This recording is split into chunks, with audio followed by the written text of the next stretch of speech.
Thank you, O God, for this day. We ask that you bless this meeting. Pray, God, that the decision that be made here today, that you will be a part of. In your name we pray, we say together, amen. Amen. I pledge allegiance to the flag of the United States of America and to the republic for which it stands, one nation, under God, indivisible, with liberty and justice for all.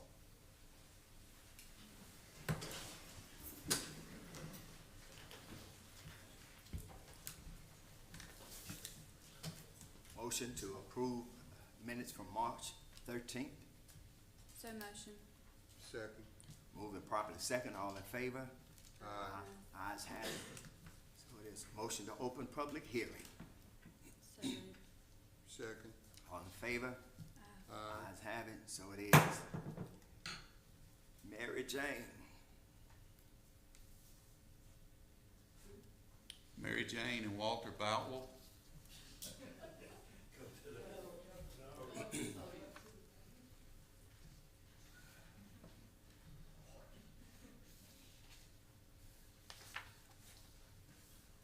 Walter Boutwell.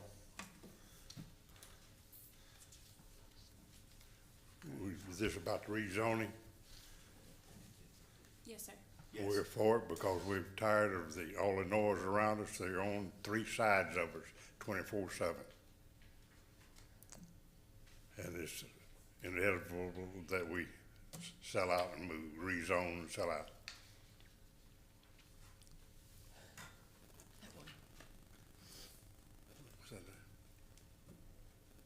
Any questions?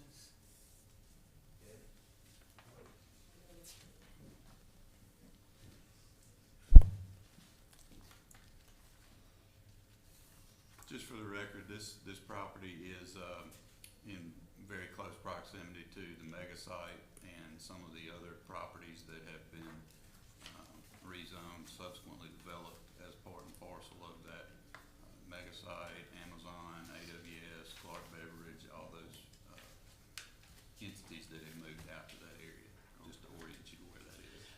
The mega site it comes up right now to our west fence and the south fence. And they're cleaning, and the lime, when they put the lime out, our cars are white, and these cars are not naturally white.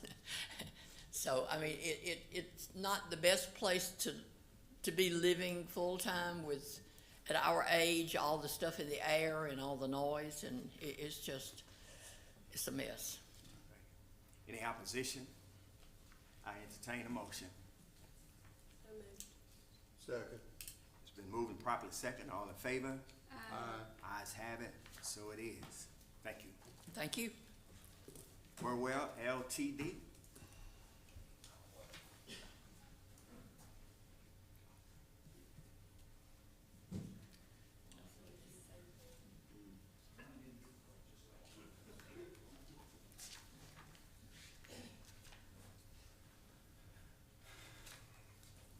Start out, well, I reckon I'm the one that heads it all up.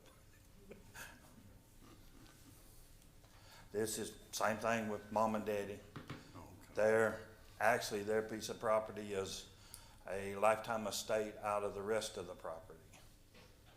It's there, so we're looking to rezone it, so we can get more money for it and get it sold, and go to our next heaven somewhere. Any questions? No. I entertain a motion. So motion. Been moved and properly second, all in favor? Aye. Ayes have it, so it is. Thank you, sir. Gura Foundation.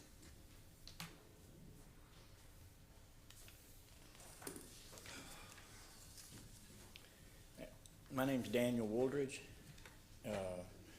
I'm the architect for the project. My office is in Gluckstadt at 464 Church Road.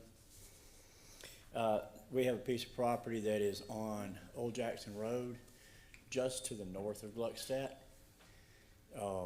Right, a couple hundred yards from Sywell Road crossing Old Jackson Road. We would like to have it the conditional use for religious purposes, we will be building a temple on that site. Is this connecting to the Pine Lake? It does not connect to Pine Lake. Questions? I need just a minute. I brought some site plans if you want to see a site plan of the site. I would, thank you.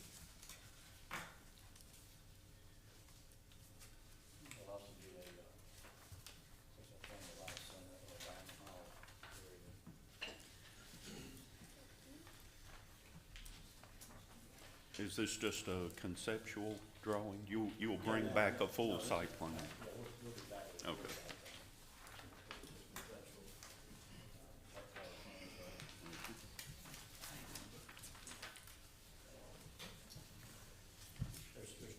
There's two buildings on the site. It's a very large site. We're locating the buildings in the back of the site area. The site is split by drainage area or creek area that's in a floodway, and we will not be obviously encroaching on the floodway. There's two buildings. One's the temple. The other is a dining hall or family life center. And there will be some soccer fields, some outdoor areas for recreation along with it. Andy, would this, and Scott, I guess, with this being conceptual, and they'll have to come back and we have to see it again and all the things, but do we have any idea, I guess, right now, what the hours of operation would be and all the things? Or we'll just have to wait on that till after we pass the conceptual and then, Well, your conditional use would be passed on the conditions of, whatever you may impose. As he's just described, with it being a religious organization, I don't know what their particular, hours are, whether they meet on Sundays or Saturdays or any other days of the week. Wednesday night, prayer meeting, talking kind of traditional here. yeah. No, but we don't know that unless Daniel has that information, but you're certainly I don't know. within your rights to ask. That's I fine. don't know it in the That's fine. specifics, but I know it's like This there's purpose a of middle, worship. there's the day in the middle of the week where they meet, and then there's a day on the weekend But that it is they a meet. purpose of worship, It's correct? just it's a purpose of worship. And a is what it family is. center? Excuse me? And a family center? And a you said? family center. I don't have any more questions. Any opposition? I entertain a motion. So motion. It's been moved properly second. All in favor? Aye. Ayes have it, so it is. Thank you, sir. Thank you all very much. Mr. John.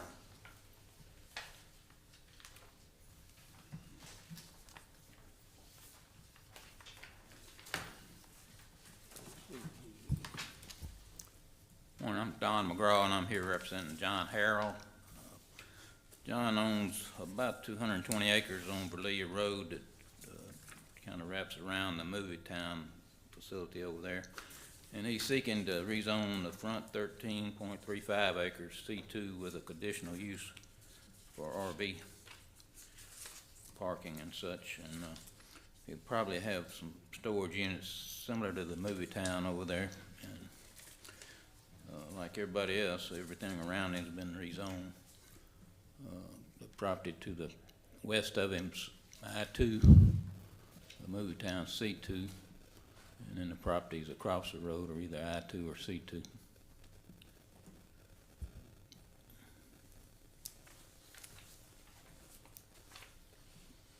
So it already connects to the park. It joins the movie town.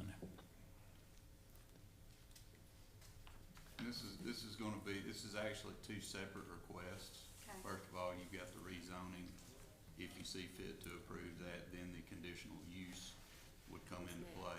And then obviously, just like we did here, they've still got site plan and all that type of stuff to submit. But it's not an extension of Movie Town. No, it's separate ownership. It'd be.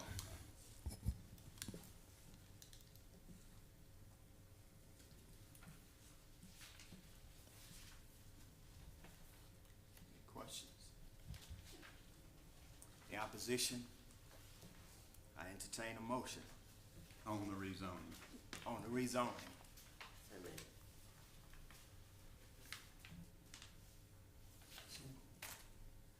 It's been motioned and properly second. All in favor on the rezoning?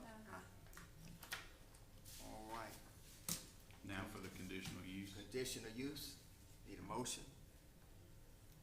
So motion. Moving properly second. All in favor? Aye. Ayes have it. Thank you, sir. Thank you.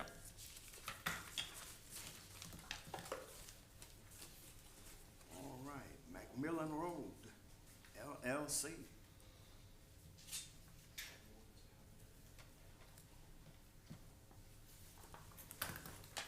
My name is Neil Bryant.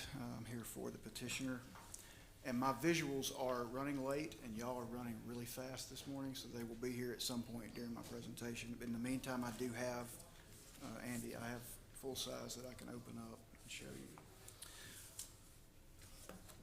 So the property that we're considering in our application this morning is 60.68 acres of undeveloped land. It is on the west side of McMillan Road, immediately north of Hathaway Lake subdivision. We're requesting that, the property is currently zoned R1, we're requesting it to be rezoned to R1B. So the lots will be minimum of 15,000 square feet. The development will have strict covenants, require an HOA, architectural review. There will be an architecturally described and designed landscaped entrance to the property until the dry mounted version gets here. That. Pass this around. Andy, I'll just put this in there. Sure.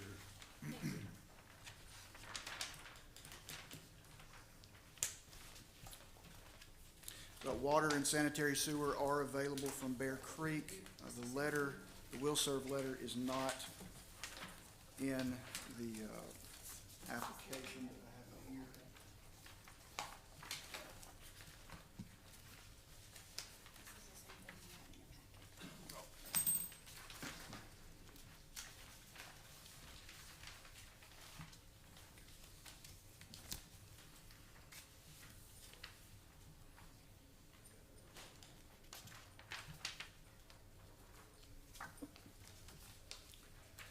So, let's talk about the standards for rezoning, need and change in the neighborhood.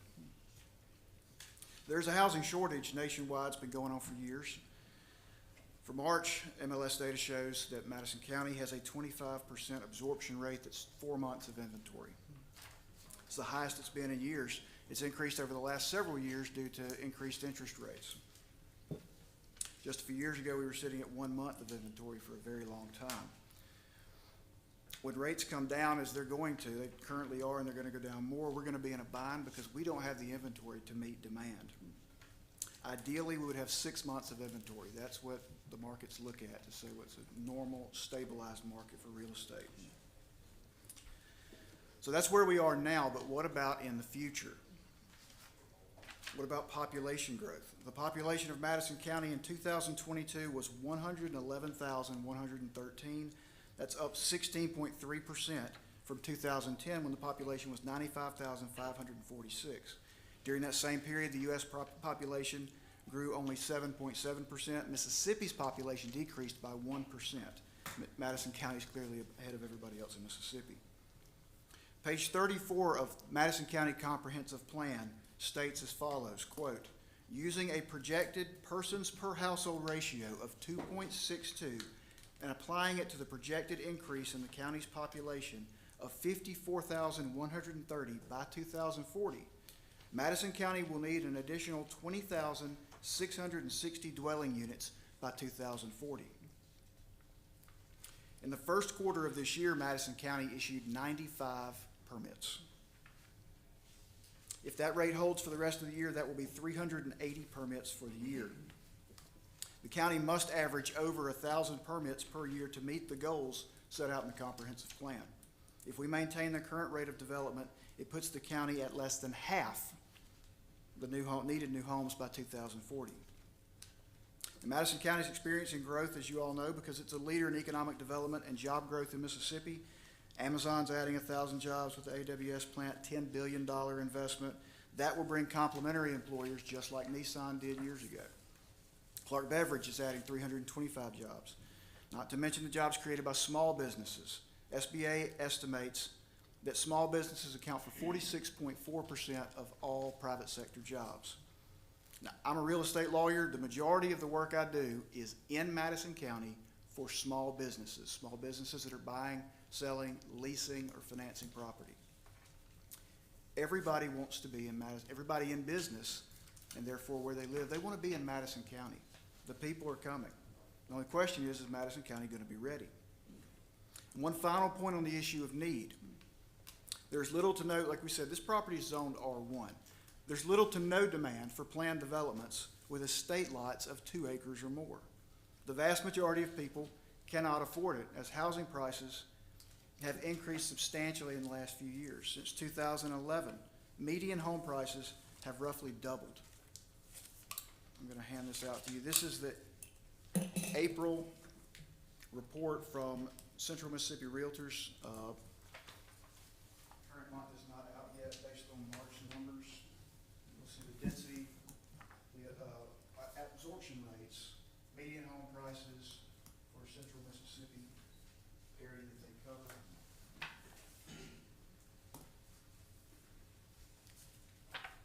The trends are not good.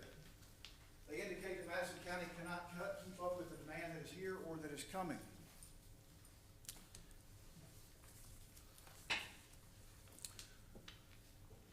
People can't afford 2-acre lots in a planned unit subdivision. It simply costs too much. Those who can afford it usually don't want to be in a planned unit development. They don't want to be there. They want acreage. They want to be out. They want to be left alone. They certainly don't want covenants with their neighbors telling them what they can and can't do. If R1 developments had a viable market, I assure you, our clients would build them. But it's just not the case. It's not happening. So moving from need to change in the character of the neighborhood. This map, it looks really good dry mounted, and it's not here yet, but it's the same map. This one.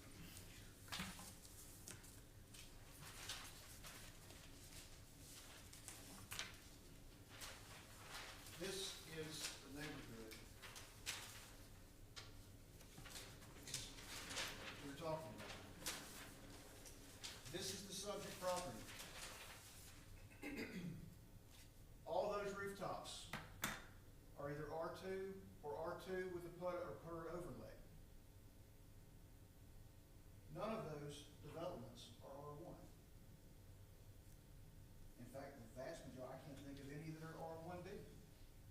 They're all R2 underlying classification with PUD overlays. Where exactly does that one fall? Right. Which one? Where does the, yes, where does that fall within this? I mean, that's an enlargement, right? No, this is. That's this is- your actual this is exact- The surveyor overlaid it, I mean, exact as much as a surveyor. Right, engineer okay. can do on here. Okay, Yes, I thought that was. But this is correct because that line is there, it goes to that line. That is where that creek is, which is the property line. And these are all R1? No, these are all R2 with a PUD overlay. R2, Okay. PUD overlay, R2, R2. That is R2 PUD overlay. Maybe R1, but it's got a PUD overlay, so the distance don't matter. So there's no R1 in this area? No R1 developments in this area. Period. Lake Caroline, no. There are R1 homes, but no developments. Not right here, not on this map. So that's the neighborhood. It's already been developed as R2 with PUD overlays. But certainly not R1. The benefit to this, the benefit to us rezoning for an R1B is it provides a transitionary area between the R1 here. And this map, you could go bigger. For 2 miles this direction, on the north side of the road, it's all R2. All the way south of the road, south of Stribling, all the way to Gluckstadt Road, R2. North of this property is all R1 or A1, all the way to the Big Black River in Yazoo County. Okay. This is a very good transition classification for this as you move into R1 and ag use. Same thing here, all the way to Chestnut Hill.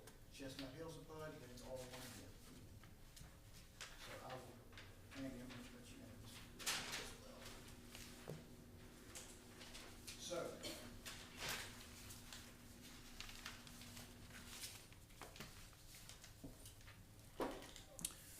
So yeah, that's, as I was saying, adjacent to the south, Hathaway Lake is a PUD with R2 underlying classification. To the east, Camden Lake, Camden Ridge, Camden Point, Villages, Camden Crossing, Herons Bay, Belle Meade are all R2 with PUD overlays. To the south, across Dribbling Low, Devlin Springs and Johnstone, PUDs. Silverleaf is straight R2, no overlay, no PUD. To the south, everything is PUD or PURD for over a mile to Gluckstadt Road. To the west, everything is R1 for over a mile, until you get to Chestnut Hill.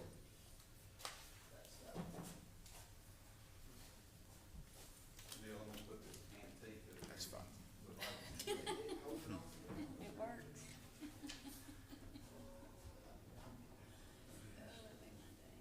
So, in summary, we ask this commission recommend the Board of Supervisors approve our application for rezoning and enter an order that amends the land use map of the comprehensive plan to moderate or medium density and amends the zoning map to reclassify this property from R1 to R1B. Happy to answer any questions if I can. You said it's zoned R1 North, but are there any actual developments that are R1? Now, there are homes, there's homes scattered through there. This property was, in 2019, when the zoning map, when the zoning ordinance was amended and the zoning map was amended, the county did it in response to a change that the legislature had made. They had passed a statute that said counties could not start to try to control what's going on in agriculturally zoned property. And so the county said, well, the county looked at areas that were zoned A1 in growth paths and put them all in R1 across the board. That's in the minutes of the meeting where it was adopted. Mr. Weeks and representative from CMPDD, that's what they said. R1 was never intended to be permanent in the areas out in Madison County where they are R1. That was not the purpose of making them R1. It was to keep a hand on the wheel of how the property was used. That's the reason it was done. So we're simply asking for this property to be rezoned to, not even to R2, higher density. These lots are bigger than Hathaway Lakes. The houses will probably, we're not sure about that yet, but you're talking about larger lots, very nice homes. What part are you not sure about? I'm sorry. Well, it's just because we're not to the final design yet. I can't tell you if they're 2,000 feet to 2,200 feet. I just don't know yet. We're not at that stage yet. That was my question, But so you don't know the home Right. square I footage? don't know, just the not lot. yet, not yet. We're requesting a 2,000 square foot minimum. So that's, the minimum in Hathaway Lake, I believe, is 1,900 in their covenants. So Andy, if they're not certain of the square footage of the houses, how does that work going forward? If we were to approve this, do they have to come back? You can do that today if you Yeah. wanted it's conditional rezoning. Yeah. As far as a minimum, this has come up numerous times here before on rezonings with regard to the minimum square footage of the houses. So that's up to you guys. While we're on that topic, and we've been talking about R1, R1B, R2, PUD, PURD, all that, let me just give you a little bit of information on that. So under the ordinance, straight R1 zoning requires a minimum square footage of the lots of 2 acres. R1B, straight R1B, is a minimum lot size of 15,000 square feet. Straight R2 zoning requires minimum lot size of 10,500, okay? Now, when you put a PUD, or we don't put PUDs on top of them anymore, those are old. If you put a PURD on top of that, there is no minimum lot size, but that's done by a calculation, and it's kind of complicated, but there's actually an example, and I think the example here is in the ordinances R1B. You take the total square footage of the development, which in this instance, I think he said was 60.68 acres. Then you, have to factor in your, green space, you know, any lakes, ponds, all that type of thing, divided by a specific quotient that is given in the ordinance. That's what gives you the total number of lots that you can have. But again, taking into factor green space and all that, and then you still have to abide by the setback requirements of those lots in that particular district, the underlying zoning district. That's gonna really tell you how big your lot size could be. So that may be confusing, that's kind of a lot of So information. it's variable, but it's Right. not applicable here. No, he's asking for straight R1B. This is Okay. straight Okay. minimum So 15,000 that doesn't square apply feet. here. Not the PUD stuff that I was just talking about, Right. no. I just mentioned it because PUD has been So mentioned we here don't today. understand what he was Yeah, referring to. and, yeah, to Andy's point, that means that the lots in those, all those subdivisions around it could, on average, if you did an average of all those lots, could be less than the 10,500 that their underlying classification. And in many cases, they are, because that's why you get a PUD. Andy's right, PUDs are no longer granted, PURDs are, but they still exist out there. So when those lots are developed, if you go out there and measure them all, you're probably not gonna get 10,500 square feet on average for those lots, because it factors in common areas, green space. That is not what we're doing here. We're asking for straight R1B. Every lot will be minimum 15,000 square feet. And Andy, you're saying a condition of this approval could be a square footage minimum on the homes? Yes. Okay. That's gonna be ultimately controlled by their covenants. Yeah. County does not write or enforce covenants, but you do have the ability here today to put a minimum square footage on any house that could be built in there.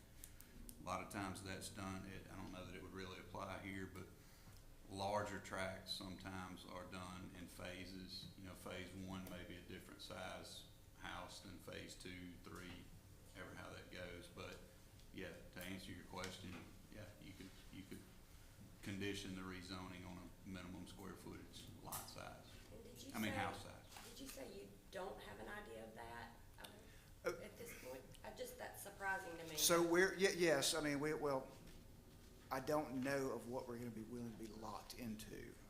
Right now, in our discussions, we're talking about minimum square footage in the covenants of 2,000 square feet, with plans to build somewhat larger than that, but not hamstring ourselves in the process. But we're not going to go out there and construct 15,000 square foot lots just to put 1,700 square foot houses on them. That wouldn't make any sense. In fact, we would go bankrupt doing that. We're gonna have to build bigger houses. Yeah, Blake Kress is the petitioner. Let me address so we're asking for the minimums. I'm sorry, what was your name? Blake Kress. So in asking for the 2,000 square foot minimum, these lots and the prices are gonna be in the 80s. So 2,000 is kind of like the bottom number. We're looking at the 22 to 2,400s, kind of the spot that we're intending. If you got an $80,000, $85,000 lot, you're gonna have a 400 plus. These will be 425 to 475 is kind of the range of the pricing on the houses.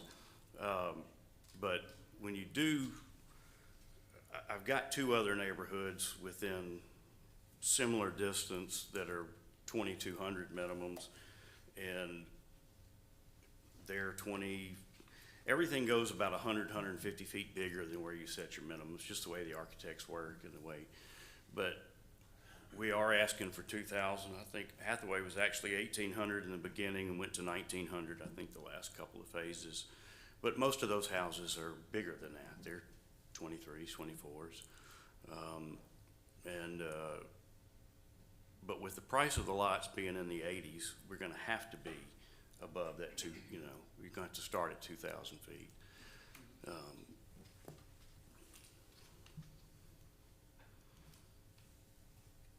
But we don't have like sets of plans to show you or anything like that, not at this stage.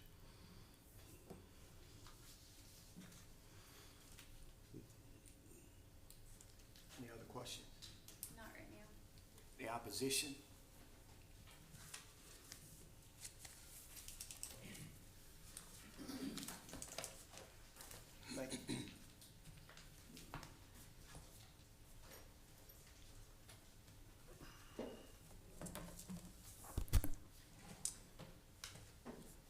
Good morning, Mr. Chairman and members of the commission. My name is Tim Anzenberger, and my wife and Leah Catherine and I are lawyers, but we're just representing ourselves today.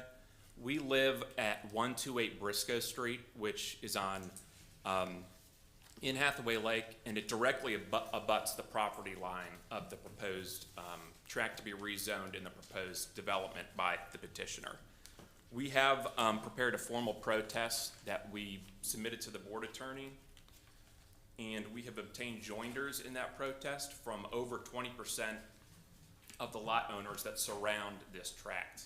And I have with me today, there are about, by my count, there are 29 lots that surround this tract, 30 possibly, I'm just not sure because I haven't done a survey myself, representing myself to go out and see if one of these lots, but either way, we've got 16 joinders in the protest. One of which I received this morning, so I attached it to the copy I'd like to submit to the minutes. And then for everyone else, I have copies of the protest and the joinders for the commission. Tim, just a question. I know you've submitted and have been submitting, you know, the protest and the joinders to me. Is this all of them that you have to date? I just want to make sure I've got everything that you want in a minute. It is, except for the one that I received this morning. Okay. You can, just so it's noted here, he's got another one. He's going to send that to me. I'm going to add that to the minutes as well. Thank you. But it's included in here. Is it the last one? It's included in this one right here. It's the very last Okay. one, and the one I'm going to submit to the minutes. Thank you.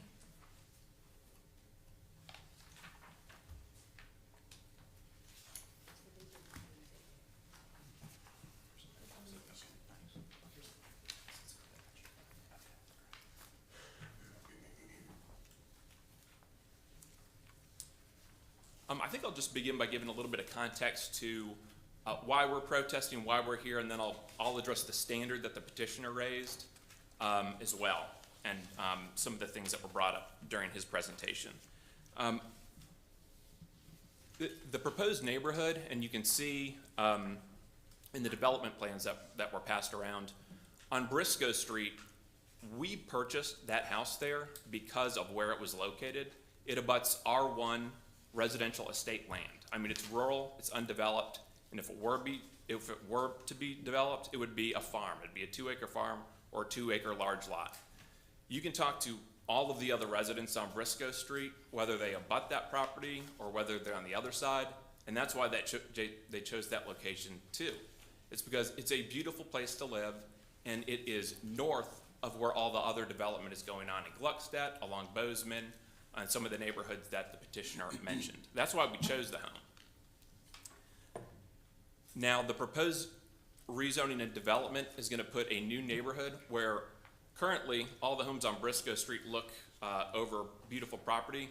It's going to put homes directly behind our homes where we'll be looking down into people's back windows. And it doesn't matter if the homes are 1,800 square feet or 2,500 square feet, the house is going to be right there because the lot sizes are 15,000 square feet. That's 500 square feet bigger than the lots on Briscoe Street anyways. That's really nothing. And so that's the concern. The residents of Briscoe Street bought these properties and enjoy living there because of the character of the land today. We live right on the edge of an R1 buffer zone that's beautiful, and it's part of the character of Madison County. And that's why there are so many residents that showed up here today to protest and that joined in the protest. Now let's turn to the standard. I know the commission's well versed in the standard, but I always think it's a great place to start because it sort of sets the stage for any rezoning or any legal proceeding. The Mississippi Supreme Court has made clear year after year when they address zoning issues that there is a strong presumption that current zoning is meant to be permanent, and it's presumed to be reasonable and for the public good as it is. And that's why a petitioner has to come before the board and show a heavy burden. They have to show by clear and convincing evidence a substantial change in the character of the area to be rezoned, and there needs to be a public need. You need to have both. And I don't think I heard that today, and I can explain why. Let's talk about the substantial change to the area. There has not been a substantial change to the area to be rezoned. The area to be rezoned, which is north of Briscoe Street to Highway 22, and then west of McMillan Road, all of that area has been and is R1 estate residential land, and it abuts agricultural land. That's consistent with the county's plan. It's a buffer zone between all of the development we've seen south of Hathaway Lake. It provides that buffer zone, and that buffer zone has not changed. You may have seen, I think we heard about developments going on south of Hathaway Lake to the east of Hathaway Lake. Well, sure, those areas are already zoned for residential, for moderate or high-density homes, so of course they're going to be developed. But we're talking about this area. This is all R1 going towards Flora or agricultural. There's been no change to that.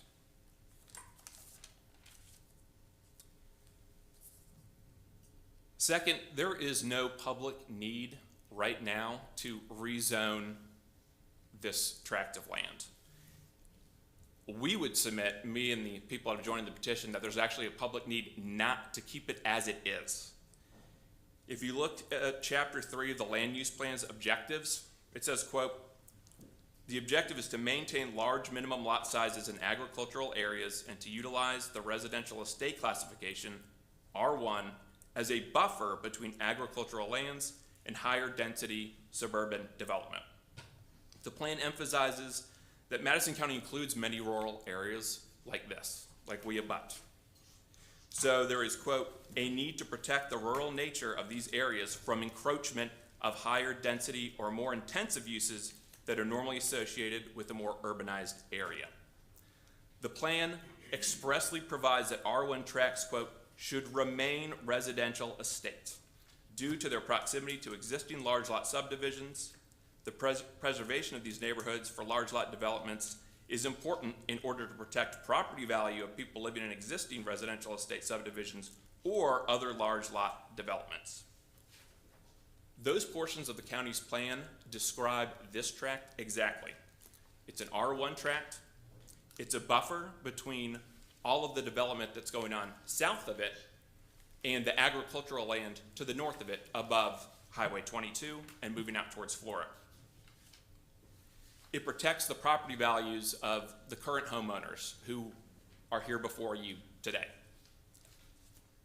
I think it's important that the plan has as what it calls a guiding principle, that the plan is to protect the community's unique natural assets. And I would submit to you that Madison County's unique natural asset is that there are plenty of tracts of beautiful, undeveloped, or R1 estate residential land. And that's why we all chose to live on this street. That's why a lot of people love moving out to Madison County. If we continue developing and encroaching and rezoning R1 residential and deleting some of our agricultural land, we are taking away that unique asset and that character of Madison County. And I believe the petitioner showed you the current map of all the neighborhoods that are sort of abutting this zone. Well, when you do a flyover, you're starting to see more and more just tracts of cookie cutter homes. And if we allow this development to remove some of our R1 land, it's just going to keep going like that. I mean, when's it going to end? I think Madison County's better when it's got agricultural land and not all these cookie cutter maps everywhere. We heard about the need for housing. Well, based on the MLS data that I was looking at yesterday, there are already 780 homes for sale in Madison County. It's a buyer's market. There's currently an oversupply today. Homes are currently sitting in the market for 60 days or more, which is up from last year. And there's already subdivision after subdivision going up along Bozeman Road and around Gluckstadt. I mean, we all know that driving around. There's subdivisions popping up all over the place down there. Last year, Mr. Kress, the petitioner, rezoned 2 large tracts off Clarkdale Road from R1 to R2 to build 800 new homes. And if you look at the county's land use plan, there are large swaths of undeveloped land east and west of Gluckstadt that the county has designated as these would be good spots for moderate to high density neighborhoods, and it's currently undeveloped. So why not develop there where the county has indicated there's a need and it should be rezoned and developed, then take away the R1 land that serves as the buffer between the high density and the agriculture. I don't think I need to say much about traffic. If you've driven on Stribling Road or Bozeman Road or 463 trying to get kids to school or get to work, it's a complete disaster. I know Stribling Road, the plan's in place to widen it, but if you look at the report that was just submitted to the Madison County Business League and Foundation in April, the current schedule is to bid it out in 2027. So that's what's going to be bid out. And we know construction always takes longer than anticipated. They haven't even finished the environmental report, but what they've found so far is that there's a significant amount of Yazoo clay west of McMillan Road and some deposits east of McMillan Road. So I'm sure once construction starts, it's going to take a lot longer than currently anticipated. And even if you do expand Stribling Road, that just gets you to 463 and Catlett Road faster, which is where the real traffic starts. I don't think I need to say much about the schools too. Anytime you're adding homes, you're putting a burden on Madison County schools, larger classrooms, and I think that speaks for itself.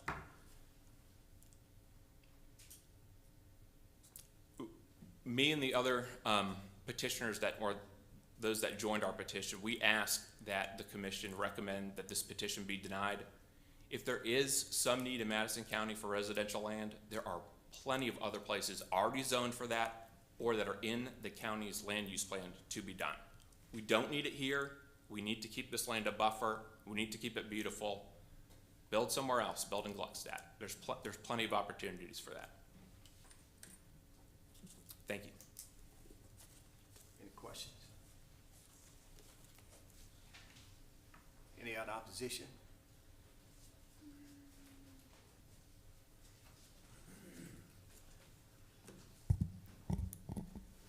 Mr. Chairman and members of the commission, my name is Leah Catherine Anzenberger, and I'm one of the residents that is directly affected by the petition to rezone the Woodin area directed right behind our house.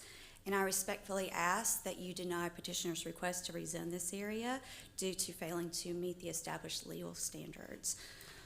Rezoning is a drastic measure, and it's justifiable only under limited and specific circumstances. And case law provides that zoning measures are invalid when public interest is slight and the private party will suffer great injury. One who plans and use their property in accordance with existing zoning regulations is entitled to assume that those regulations will not be altered to their detriment. And the effect of a regulation on the land values is a proper element to consider when looking at the standard. For myself, and indeed many of our neighbors, the existing zoning played a crucial role in our decision to purchase our home. For us personally, after a lengthy and meticulous search of many different areas in Madison, we settled on Hathaway Lake due to its quiet surroundings, mature developed trees, and space between the neighborhoods. And we only viewed properties that did not back up to a neighbor. And a key factor in our decision-making process was that assurance that our property would not directly abut another residence.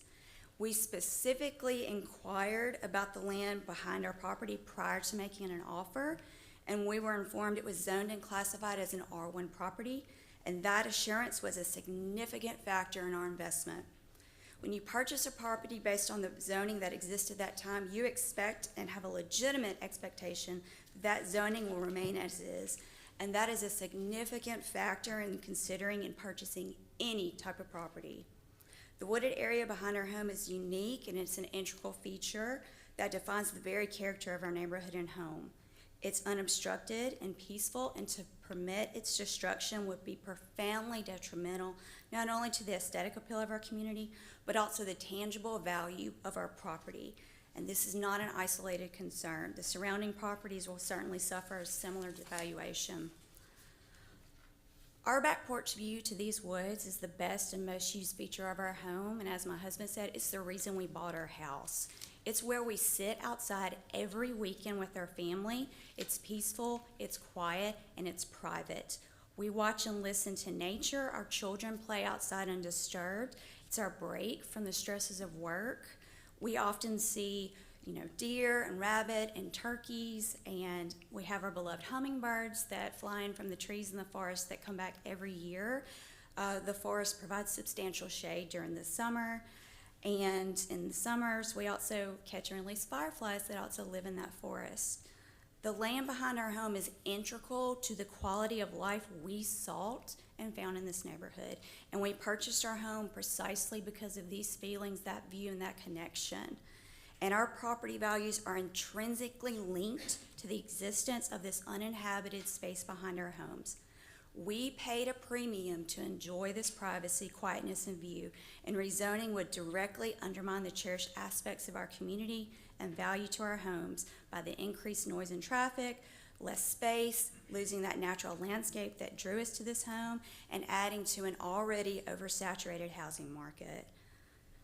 There is no shortage of houses in our area. I submit to you all, I have a printout of the recent search that I did on Realtor.com. Apologies for not having enough, our home printer ran out of ink. But the surrounding area, just for Stribling Lake and Hathaway, there are over 200 homes for sale right now. And that directly undermines any claim of a pressing public need for additional residential development.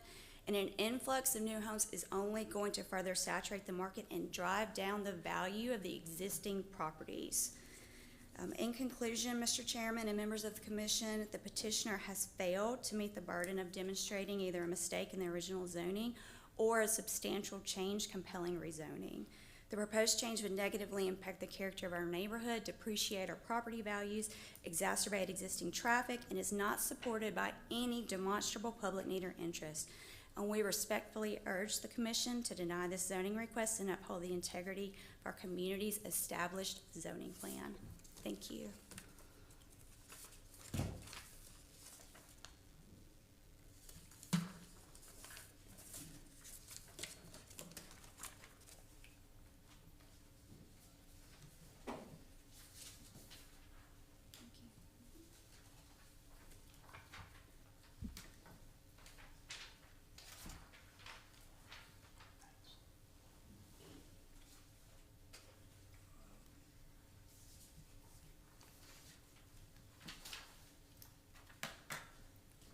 Just as a matter of clarity, what, is this part of the report that you said you started to print out and ran out of ink? Yes. Okay, all right, just wanted to make sure. That's why there's not enough. Apologies. Hey, my name is Shay Landry. I live at 122 Briscoe Street. I have sort of a unique experience. The reason we bought our home is because of the land that abuts our property. My story being unique in that I have a daughter who has special needs, who attends a special needs school, and oftentimes needs time. She loves being outside, but oftentimes she needs time outside without the overstimulation that is sometimes on the front end of my house. So it is wonderful, and it was the reason we bought this house, was so that she could spend time outside and not have the overstimulation of having a house directly behind ours. And so she gets to go out there. She gets to enjoy the wildlife. If needed, I can provide many, many pictures I have from a camera I have mounted to my fence of dozens of deer and probably 30 turkey that come in every single day to my house. And she gets to enjoy that. And so I implore of y'all not to grant this rezoning, if nothing else for a very selfish reason, for my daughter, who also, by the way, is a cancer survivor. So again, I implore of y'all not to rezone this land. Please allow my daughter time to spend outside whenever she doesn't need the overstimulation, but she can still get outside and be a 4-year-old. Thank y'all very much for your time.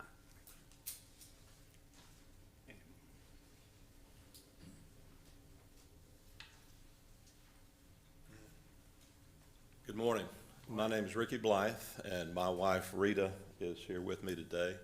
We live at 130 Briscoe Street, which we're neighbors to Tim and Leah Catherine, the attorneys who are representing themselves.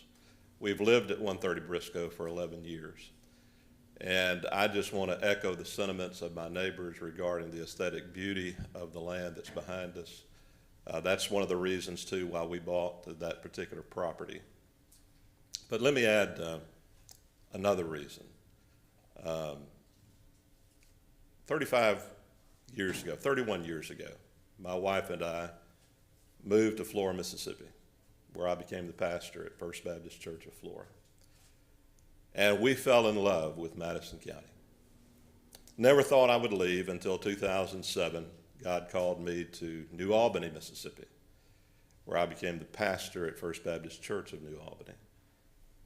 Served there for 6.5 years, and in 2013, I was offered a position with the Mississippi Baptist Convention Board, which I ultimately took, which caused us to move back to the Madison County area. We were excited.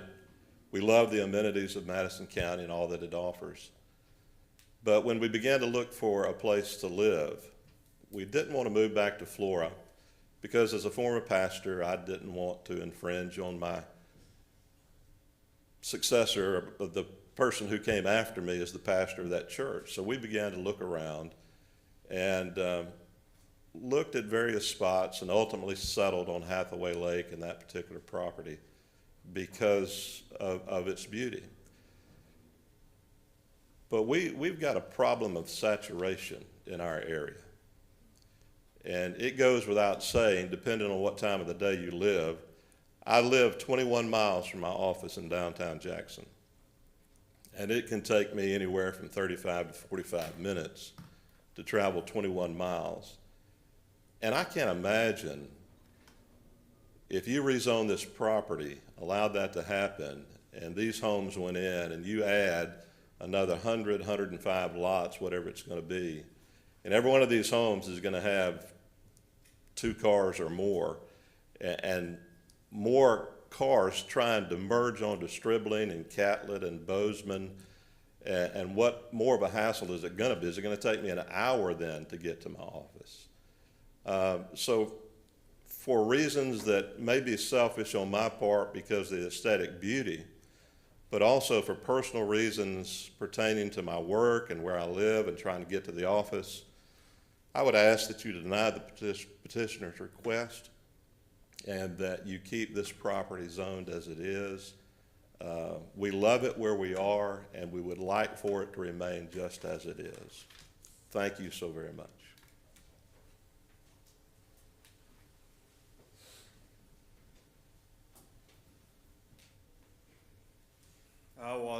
I wasn't nervous until I saw an on-air sign over there. Am I on some kind of camera or something? We live stream our. Really? Okay. Yes, sir. My name is Ted Lewis. My wife and I, Debbie, live at 104 Briscoe. We directly abut the proposed land that's in question. We too, along with everybody I know on that side of the street, bought that property and that home. We retired in 2018, both of us.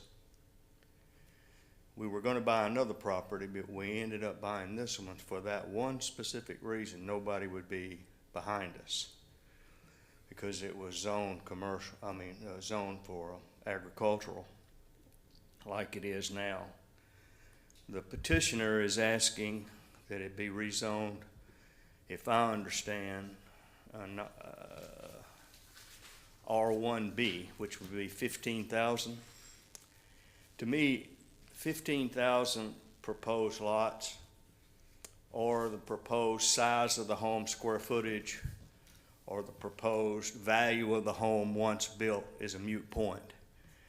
Regardless of the size of the lot or the home, I would be looking directly into the back door of my neighbor, which is the very reason, not having that, we bought that property in the first place. We're both in our 70s. My wife loves that porch. If this happens and they build back there, my wife is going to want to move.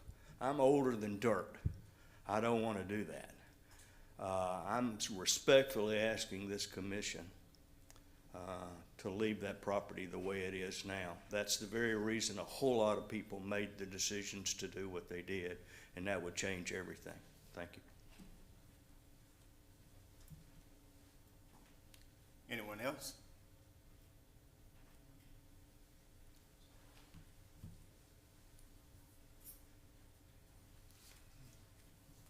I see the hands of those who are with the opposition?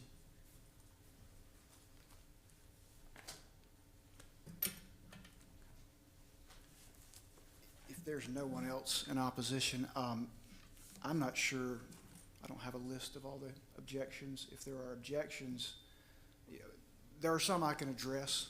I've previously addressed the argument that it is true that zoning is presumed to be permanent. However, it is very clear from the minutes of the Board of Supervisors what the actual purpose of rezoning this property and all the property that went from A1 to R1 in 2019 was. It's clearly not meant to be permanent. Mr. Weeks even says in the record, it is not meant to be permanent. It's zoned to R1 because it's the least restrictive residential classification, and if property owners want a higher density, they can come back and request that, which is what we're doing. There's also the point that the comprehensive plan, Mr. Anzenberger mentioned, what we're doing is not in conformity with the future land use map of the comprehensive plan. That is true. That is why we're requesting that it be amended so we can stay in compliance with the statute that requires the two to be the same. It's also true that the comprehensive plan itself says it should be revisited and updated every 5 to 7 years. And we are now at the 6-year mark, and I'm not sure if that process is underway, but the comprehensive plan recognizes situations like this. Neighborhoods change as developments happen over time. With respect, I am deeply sorry, and I do feel for everyone who bought a house in that subdivision in reliance that this property was always going to be wooded and undeveloped. I do feel that way, especially for the gentleman who has a special needs daughter. I have a special needs son. So I understand that. But that doesn't really exist in law. You don't have visual easements over other people's property, and that's not a reasonable reliance when you buy property to assume that an adjoining landowner can never or will never do anything with their property. So I don't know which of the objections the commissioners would like petitioner to respond to. I have a question. So it's already designated R1, so it can be developed, but just in 2-acre lots versus 15,000. That's correct. Under its current zoning, which as Neil has described how it got rezoned to R1, they can submit, plans or master plans or plats or whatever So for it R1 probably will be developed. So I guess the solution here is to find some sort of buffer, right, to create something that would. And that's what we're trying to do by developing an R1B subdivision. We're not going to develop an R1 subdivision.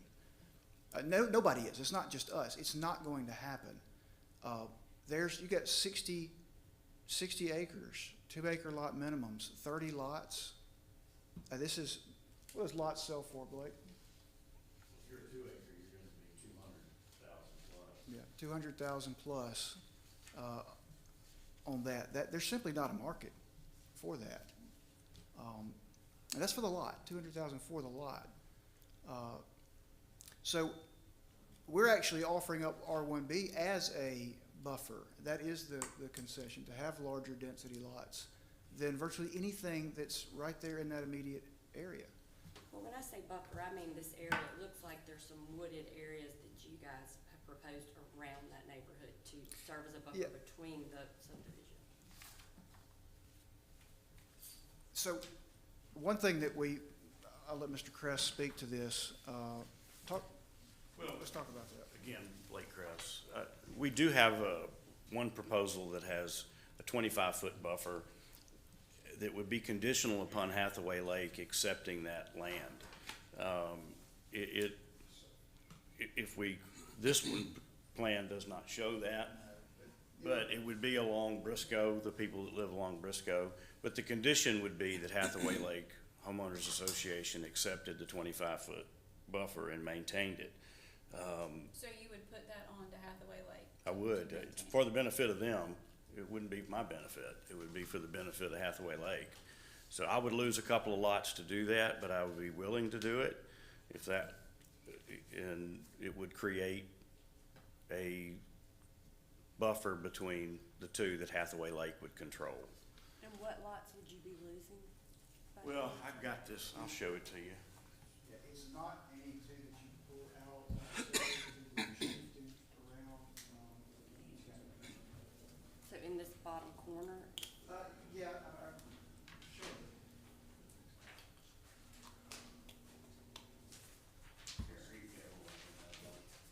One thing, It's just 25 feet between the, on our south border. if you look at, so here's the, Yeah, I have there's one for everybody.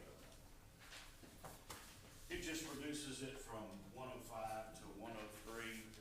and adds, so this drainage area would be added, so it would be about 17 there, it's about 18. okay, and this is the buffer. Yeah, and that So, drainage but it area. goes completely along Briscoe? Yes, completely along the property line.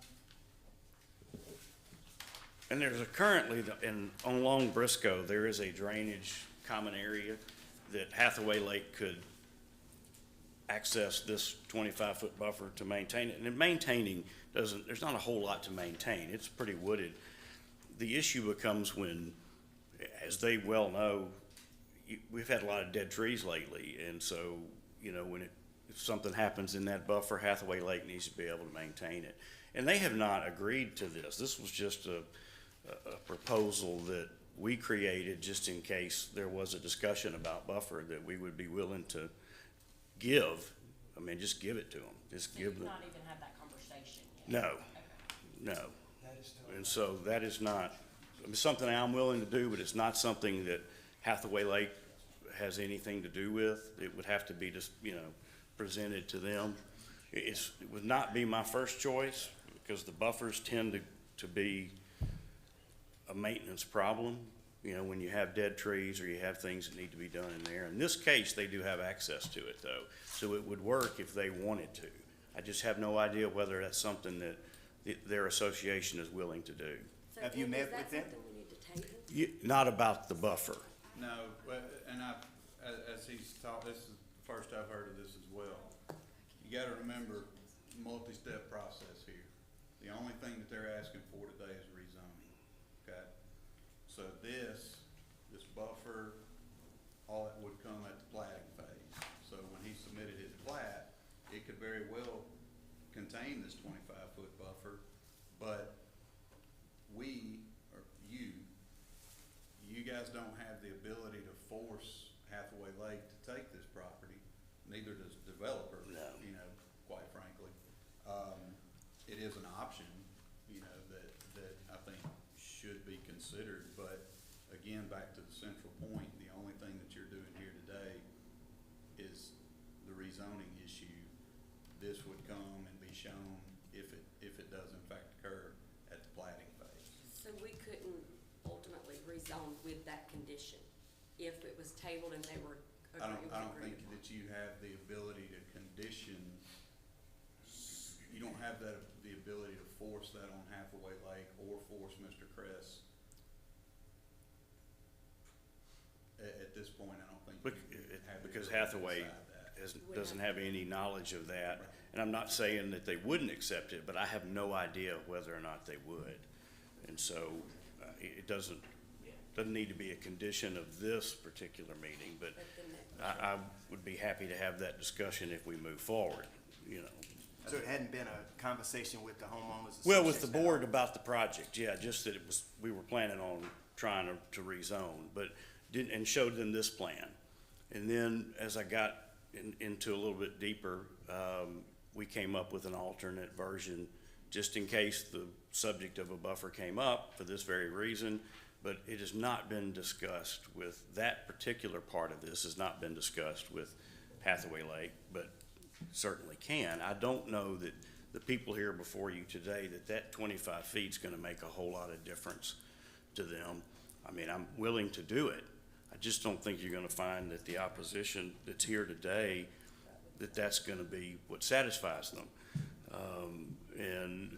But I'm willing to have that conversation with Hathaway Lake should we move forward.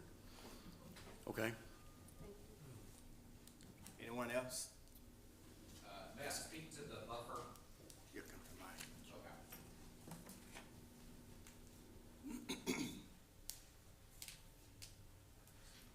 So, as Mr. Crest did mention, we did have a lot of dead trees. So many, in fact, from the drought 2 years ago, that the buffer is a moot point. So many trees died and have been cut down since then that my friend Mr. Pillow, my realtor, from his seat to you is about 25 feet. There are so few trees there now because most of them have either fallen or have had to been cut down because they were dead, that there is no buffer in the line of sight. Do you see what I'm saying? Right. So 25 feet means nothing. So this isn't there, is that what you're saying? Well, I wanna be really clear. oh, no, absolutely. So this nice little green area right here is essentially a row of pine trees. Okay. Now, you know how pine trees They're grow, thin.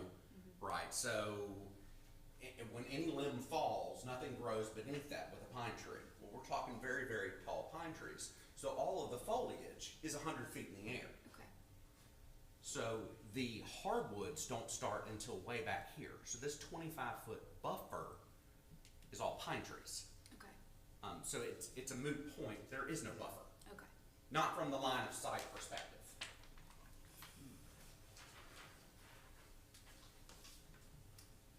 If I may, Mr. Chairman, to address the buffer issue, that's the first time I've heard anything about the buffer. My concern is this, that if the rezoning is approved, that's done, and none of these offers of buffers or anything are binding, so it's gonna be sort of subject to the wild, wild west, but the land is already rezoned, no longer R1.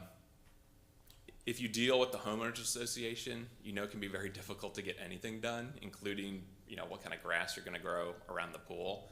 So, I just worry if it's subject to homeowner association approval, that adds almost a political layer to things. I can't even imagine how difficult it might be. But I'm saying it was never brought up before. It's not binding, so if it's rezoned, and that's over with. And I will say, yes, it was R1. It could be developed. But if it's developed, we're talking those minimum 2-acre lots. So we're talking like farms and stuff. So it's still the same kind of background we would enjoy, and that's what I would say about that.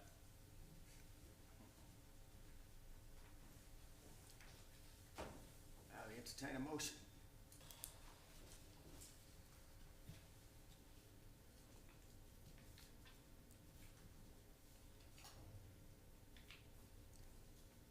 So these houses on Briscoe are immediately, say this proposed buffer existed or could exist, they're immediately like placed beyond that buffer? I can speak to that. So you would have and again, this would be subject to Hathaway Lake taking the 25 feet, but assuming there, you would have 150-foot lots, and then you would have a rear setback of 40 feet. So you would be 40. Past the 25. Right, so you would be 65 feet, and then whatever their setbacks are, which were 25 or 30 feet, you're talking about 100 feet is where they would be. And, you know, again, we would create a larger setback to create more space, and I don't have any problem agreeing to that. Instead of 25, make it a 40-foot rear setback on those 150-foot deep lots. But you're talking 100 feet between the back of one house and the back of another. And Andy, that goes to who to make that decision? That's past us. Once we rezone, to his point, who's No, gonna- you can, I'll just add, if you don't mind, these buffers are a red herring. There's no guarantee that Mr. Crest will do them. There's just no guarantee he'll do them. He can say anything he wants to get you to change this zoning. He'll say anything you want to hear to get him to do that. I live at 120 Briscoe. this property backs up right to my house. But he'll say anything to get this changed. Whether it's a buffer of 25 feet, now it's 100, will it be 200 or 300? Nothing. He will say anything. And he runs our HOA. So he'll say anything he can to get you to change it. What size are your lots? My lot, we're a 4-bedroom house. We have 2,344 square feet. I looked at that yesterday, Dr. Rouser. The average lot's 85 by 135. Oh, sorry. Go ahead, Andy. Those lots on Briscoe that back up to this are, all, just shy of 12,000 square feet, 11.5, 11, anywhere from 11 to, none of them are 12,000, but they're 11, upwards of 11.5 plus Oh, so these are acre lots on Briscoe? square footage.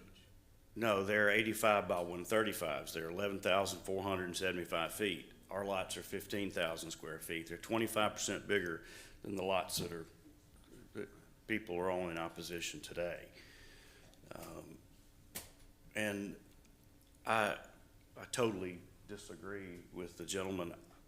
I will, if I tell you that I'm gonna do something, I'm gonna do it. I don't think that the 25 feet is going to satisfy anyone, and I don't know that Hathaway would agree to it anyway, but I would agree to it. And I wouldn't agree to 100 foot. I mean, I wouldn't.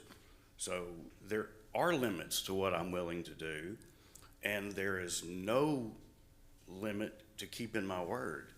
So don't appreciate the comments. It's not who I am.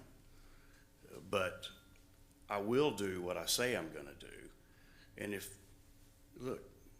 but that's only if we move forward. If we don't, then I understand. But I am willing to offer that to them if they were willing to, if Hathaway was willing to accept it. And I agree with this gentleman. That's not necessarily an easy thing to get done, because you have to get 67% of that group probably to accept it. And so, it's not a simple hurdle to get over, but it's something I'm certainly willing to pursue if we were to move forward. And to the point, I think that I was responding to a question that was asked. Yeah, whatever conditions that it might be on the rezoning, those are absolutely enforceable. Again, you're at the rezoning phase, but there's several other steps that have got to be done with plat approval and all that have to be on there. And not saying that he would, but if he breaches any agreement in the interim, don't go forward. Can't go forward. So we could approve this rezoning with the condition of the 25-foot buffer? Yes, but you can't make Hathaway Lake take it. Mr. Kress is telling you he would agree to that, but you can't make, and quite frankly, Mr. Kress can't make Hathaway Lake take control of maintenance of that. You can certainly, and I think Blake alluded to it, put a condition on there as to the setbacks on the rear lots. Like, I'm okay with that. And again, willing to offer the buffer. I just felt that's not an easy, you can't mandate. Sure. That's right. And hold on one second here. That's why I was asking should we not table it and let them have that conversation and see if it's something Hathaway Lake's even open to, because that would answer the question, right? You can do whatever you like to do. That's how I feel, because I feel like I don't have everything within the scope that I need to make that right decision, and this specifically concerns, my area, so. Specifically, with regard. I put forth a motion to table it. Okay. I don't feel like I have everything I need to make the decision, and I'm sorry, but. Until they can have a conversation. Yeah, I think. Motion is on the that should be floor. done. I'll second that. Motion to second. All in favor? Ayes have it. Table.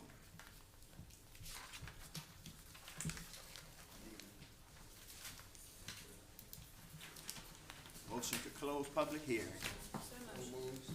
All in favor? Motion for June date, 12th. So moved. Second. All in favor? Motion to adjourn. So moved. Meet adjourned.